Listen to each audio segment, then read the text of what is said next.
जय जगन्नाथ दर्शक बंधु चलतु नजर पकाइबा आज सकाळर केतोटी गुरुत्वपूर्ण खबर उपरे सेतिपाई भिडियोटी को प्रथम रु शेष जाए देखिबा पाई अनुरोध। भिडियोटी भल लगिले भिडियोटी को लाइक करी चैनल टी को सब्सक्राइब करी शेयर करने को जमारू भूलंतु नहीं। तेबे चलतु नजर पकाइबा आज सकाळर केतोटी गुरुत्वपूर्ण खबर उपरे। पाकिस्तान रे पुणी त्रिरंगा को अपमान भिडियो को नहीं होई भारतीय जातीय पताकार पुणी थोड़ी अपमान करिछि पाकिस्तान।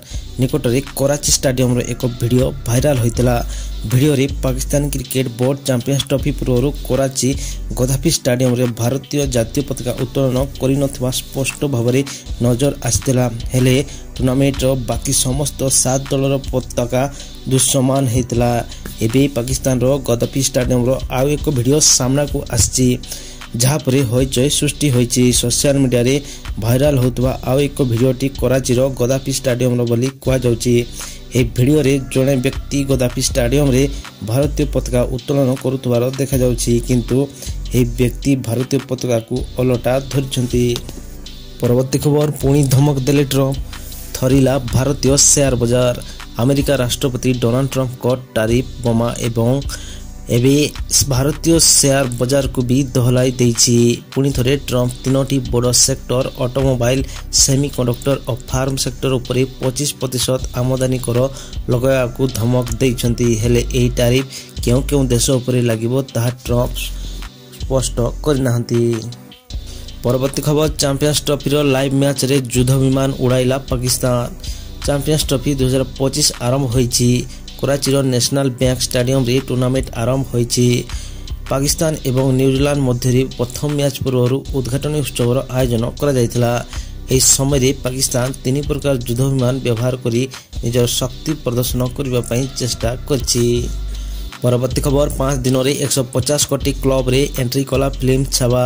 फेब्रुआरी 14 तथा वैलेंटाइन्स डे रे रिलीज होइतवा विकी कौशल को अभिनीत फिल्म छावा वर्तमान रिलीज दिन ठारू बॉक्स ऑफिस रे धमाका करुछि। लोकंक ठारू जबरदस्त प्रतिक्रिया पाइछि। मराठा राजा छत्रपति संभाजी महाराज को जीवनी उपरे आधारित एही फिल्मटी दर्शक माने भूरी भूरी प्रशंसा करछंती, जहा फल फिल्म भल प्रदर्शन सह बम्पर कलेक्शन मध्य करुछि। एही चलचित्र 5 दिन रे 150 कोटी टंका पार करछि। परवर्ती खबर कराची छाती रे उड़िला तिरंगा विवाद पर मुंड नुआइला पाकिस्तान। शेष में पाकिस्तान को पुणी थरे भारत सम्मुखें मुंड नुआई पड़ी। चैंपियंस ट्रॉफी आरंभ होगा पूर्व पाकिस्तान रो कराची लाहौर स्टेडियम रो एक वीडियो सोशल मीडिया रे भाइराल होइतला, जोंथिरे देखा जायतिला जे एही आईसीसी टूर्नामेंट रे अंशग्रहण करुवा समस्त दलर पताका स्टेडियम रो छात उपरे उड़ुथवा बेले सेटार भारतीय तिरंगा गायब थिला। ए वीडियो सोशल मीडिया रे भाइराल होगा मात्रे सारा विश्व रे पाकिस्तान को निंदा करा जायतिला। এই ঘটনা পরে পাকিস্তান ক্রিকেট বোর্ড কহিতলা যে এসব আইসিসি র নির্দেশর ঘটুছি, কিন্তু এবে পাকিস্তান র कराची स्टेडियम रे किंवा पाकिस्तान छाती रे तिरंगा पताका उड़ा जाइछि। परवर्ती खबर घड़घड़ी बिजुली सह झड़ वर्षा नहीं सतर्क कला पाणीपाग विभाग। 3 जिला को ऑरेंज और 6 जिला को येलो अलर्ट। आज प्रचंड वज्रपात थरिब उत्तर आभ्यंतरीण ओडिशा। घड़घड़ी बिजुली सह झड़ वर्षा नहीं सतर्कता जारी करछि आंचलिक पाणीपाग केन्द्र। 24 घंटा 3 जिला को ऑरेंज एवं 6 जिला को येलो अलर्ट जारी करा जायछि। आज बिजुली घड़घड़ी सह प्रबल वर्षा नहीं केन्दुझर, मयूरभंज एवं बालेश्वर जिला को ऑरेंज अलर्ट जारी करा जायछि। पश्चिमा झड़ सह सक्रिय रही टॉप लाइन। मध्याह्न पर्यंत टाई टाई खरा रहिबो। यापरे अपराह्न रे वज्रपात सह वर्षा नहीं पाणीपाग केन्द्र पूर्वानुमान करछि। परवर्ती खबर सीबीएस न्यू रूल एणिकी वर्ष को 2 थर बोर्ड परीक्षा देवे छात्र छात्री। केंद्रीय माध्यमिक शिक्षा बोर्ड सीबीएसई यार परीक्षा व्यवस्था रे बड़ परिवर्तन आनिबा पई प्रस्तुत होछि।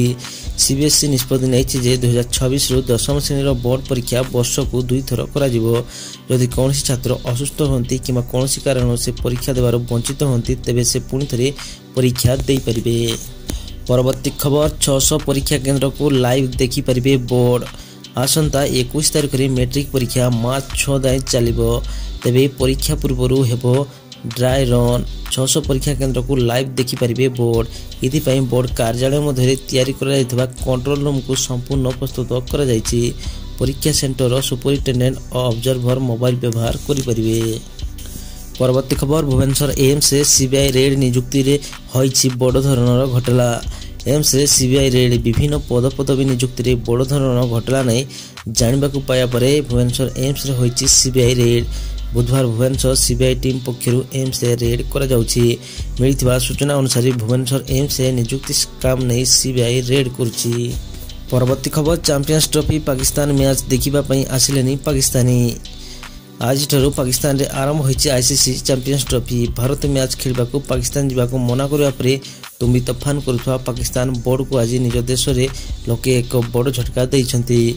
चैंपियंस ट्रॉफी रो प्रथम मैच पाकिस्तान खेलुथिले भी निज देश रे लोक मैच देखिबा पई आसी नाहंती। गोटिए पटे मैच चलथा बेले स्टेडियम पूरा खां खां लागुथला।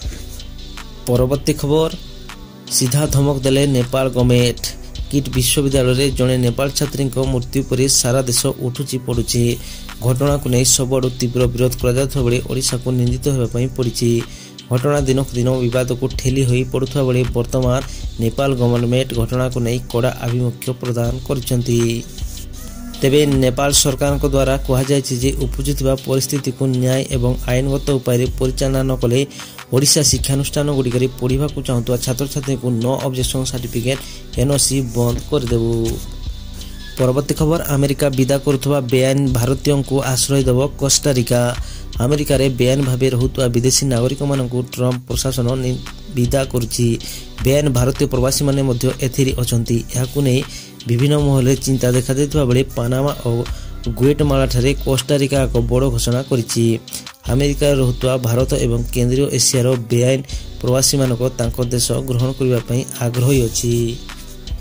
परवर्ती खबर विपर्यय सहायता घोषणा कला केंद्र। ओडिशा को मिलिबो टंका। विपर्यय पीड़िता को 1555 कोटी सहायता घोषणा कला केंद्र। एने स्वराष्ट्र मंत्री अमित शाह एक्स रे सूचना दैछंती। केंद्र स्वराष्ट्र मंत्री अमित शाह अध्यक्षतार गठित एक कमिटी रे 2024 रे बन्या आकस्मिक बन्या भूस्खलन एवं घूर्णिझड़ द्वारा प्रभावित 5टी राज्य को जातीय विपर्यय प्रतिक्रिया पांठी अधीन 1554.99 कोटी टंकार अतिरिक्त केंद्रीय सहायता मंजूर करा जायछि। परवर्ती खबर घर भीतर को पशिला बरयात्री बस 10 रु अधिक गुरुतर अवस्था मेडिकल रे तांको भर्ती करा जायछि। बालेश्वर जिला औपदा पानी साउली छक निकट में दुर्घटना घटी। ड्राइवर असावधानता जो बस टी छक निकट एक दुकान को पशि जाइथिला। दुर्घटना बेले प्रचंड शब्द हवार स्थानीय लोके भयभीत हो पड़ते। लोके बाहर को आसी बरयात्री को उद्धार करने सह खैरा सर और औपदा मेडिकल को पठाइथिले। घटनास्थल ड्राइवर फेराथिबा बेले खैरा पुलिस घटनास्थल में पहुंची तदंत करछि। परवर्ती खबर केन्दुझर डीएमएफ दुर्नीति सीएजी तनाघना जांच होची। कागजपत्र मासे जाए चलिबो ऑडिट। विलंबर हेउ पछे केन्दुझर डीएमएफ दुर्नीतिर सीएजी ऑडिट आरंभ होईची। एई ऑडिट प्राय 1 मास धरि चलिबो। ऑडिट रे दुर्नीतिर अनेक तथ्य सामना को आसीबो। एबे डीएमएफ फांटीर जमा अर्थ और खर्च विवरणी संग्रह सहित ए संपर्कित कागजपत्र जांच आरंभ होईची। ऑडिट आरंभ होगा पर एई अर्थ को राजा महाराजा भली विनिर्व्यय करिथिबा किछि पूर्वतन जिलापाल अधिकारी अकल गुडुम हो जाइछि। परवर्ती खबर नुआ निर्वाचन कमिशनर हेले ज्ञानेश कुमार। 2029 जनवरी 26 जाए संभाळिबे कार्यभार। राजीव कुमार को स्थान रे से दायित्व नहीं। दायित्व नेबा परे ज्ञानेश कुमार कहिसंती राष्ट्र निर्माण पई प्रथम पदक्षेप होछि मतदान। 18 वर्ष अधिक भारतर समस्त नागरिक भोट देवा आवश्यक। प्रधानमंत्री नरेंद्र मोदी नेतृत्वाधीन चयन बैठक में मुख्य निर्वाचन कमिशनर भाव में ज्ञानेश कुमार ना उपरे मोहर बाजिथिला। तेबे आजिर खबर आज एतिकी। वीडियोटी भल लगुले लाइक्स एवं सब्सक्राइब करने जमारू भूलु नहीं।